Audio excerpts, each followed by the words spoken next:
teacher and learn a lot. Marketplace Morning Report is coming up next, and then in 10 minutes at 9 o'clock, it's the BBC NewsHour on WNYC. Let's check in with London to see what they're working on. London, good morning. Good morning, WNYC. I'm James Menendez. Today on NewsHour, the head of Japan's most powerful talent agency resigns over allegations that her late uncle, who founded the firm, sexually abused young men for decades. Also, how Italian experts are stepping in to help repair Odessa Cathedral, damaged by a Russian missile. That's BBC NewsHour at 9 on WNYC.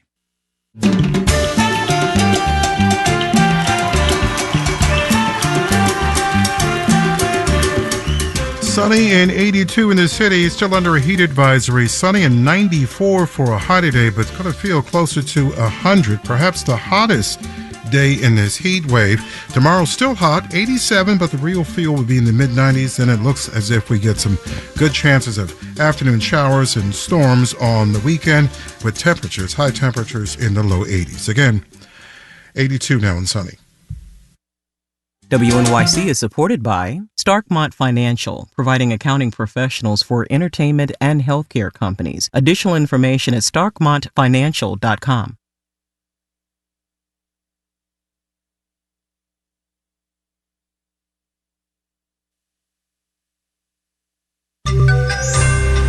When it comes to political ads, caveat AI.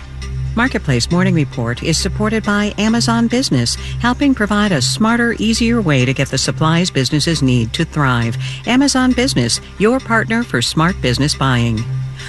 And by Charles Schwab. Schwab believes every investor deserves to work with a firm they can count on, with financial consultants ready to serve clients and 24/7 live help. I'm David Brancaccio in New York. Google has some new rules for artificial intelligence used to craft political advertising. Starting in November, advertisers on Google have to reveal if their messages contain potentially misleading AI-driven manipulations. Marketplace's Nancy Marshall-Genzer explains. It'll work like this. If you're posting a political ad on Google and it has AI-generated content that, to quote Google, inauthentically depicts real or realistic-looking people or events, you have to disclose that. And Google says the disclosure has to be clear and conspicuous in a place where it is likely to be noticed by users. This will apply to AI content that could trick voters because it makes it look like someone said or did something they didn't say or do. The rule also covers real or fake footage of an event that was altered by AI to show things that didn't actually happen. Ads like this have already started popping up. Back in June, Ron DeSantis' presidential campaign shared a video on Twitter, now X, that appeared to show former President Trump kissing Anthony Fauci, the former White House chief medical advisor. The video was a fake. Google's new policy covers pictures, audio, and video. Google says it won't apply to ads that were altered in inconsequential ways like resizing, cropping, or brightening. I'm Nancy Marshall-Genzer for Marketplace.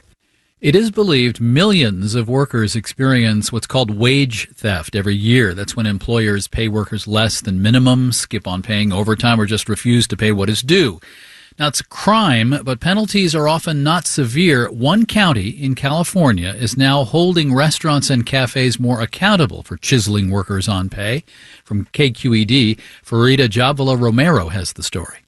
About 2 years ago, Mirna Arana won a wage claim with the state of California against her former employer. She's an immigrant from Guatemala and the mother of 2 young boys. She says she often worked 12-hour days cleaning homes and offices in the Bay Area.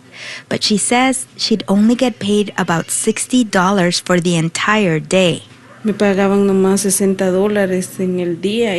not even minimum wage, and it's illegal. A court ordered her former employer to compensate her tens of thousands of dollars in back pay. But Arana hasn't gotten that check yet.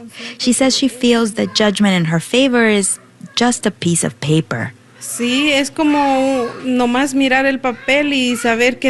Across California, more than 6,000 low-wage workers like Arana have unpaid judgments. These specific employers will do everything they can to avoid these payments.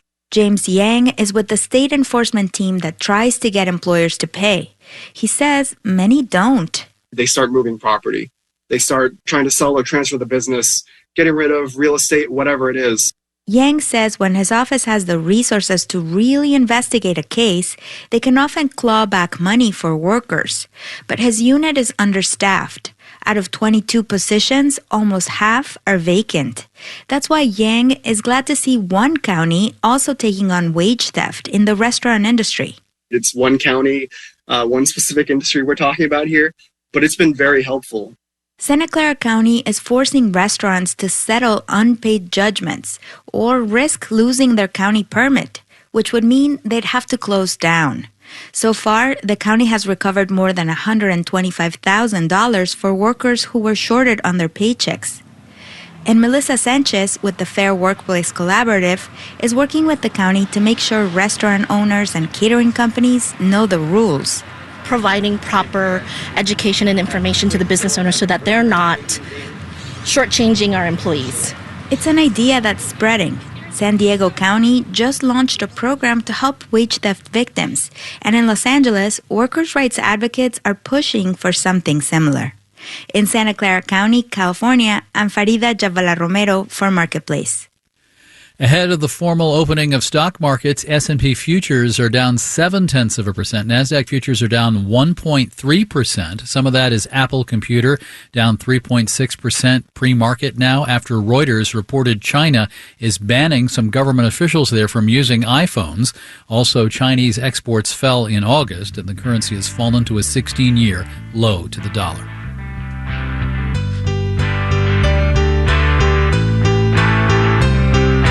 Marketplace Morning Report is supported by UKG, an HR payroll and workforce management solution designed with people in mind to help make a fairy tale workplace a reality. UKG, our purpose is people. And by C3 AI. C3 Generative AI provides ChatGPT enterprise search that is verifiable, secure, and accurate across all enterprise data. C3.ai. This is Enterprise AI.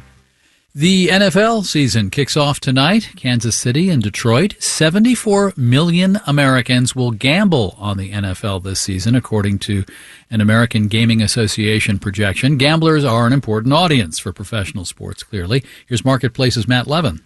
The NFL has partnerships with the online sportsbooks FanDuel, DraftKings, and Caesars that are reportedly worth nearly $1 billion. But beyond official sponsorships, getting more fans financially invested in games has other benefits for the league, says Peter Shanke, president of the gaming website RotoWire. When people have a rooting interest, on a game where they maybe normally don't have a rooting interest, they're definitely more engaged. They're watching more TV.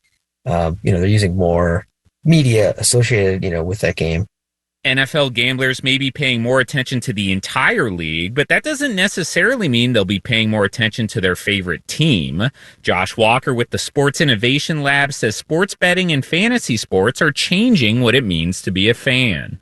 I think this entire generation has grown up with the idea that I'd rather watch a game because of what I have invested in it rather than where I grew up. Of course, those fans could return to cheering on their hometown teams after they lose their bets. I'm Matt Levin for Marketplace. And we're watching talks between car companies and the United Auto Workers Union. The current contract expires in 1 week. Yesterday, the UAW made a counterproposal to Ford. Stellantis is working on a new offer to present to the union today or tomorrow. 97% of UAW members voted yes to a strike if there is no deal.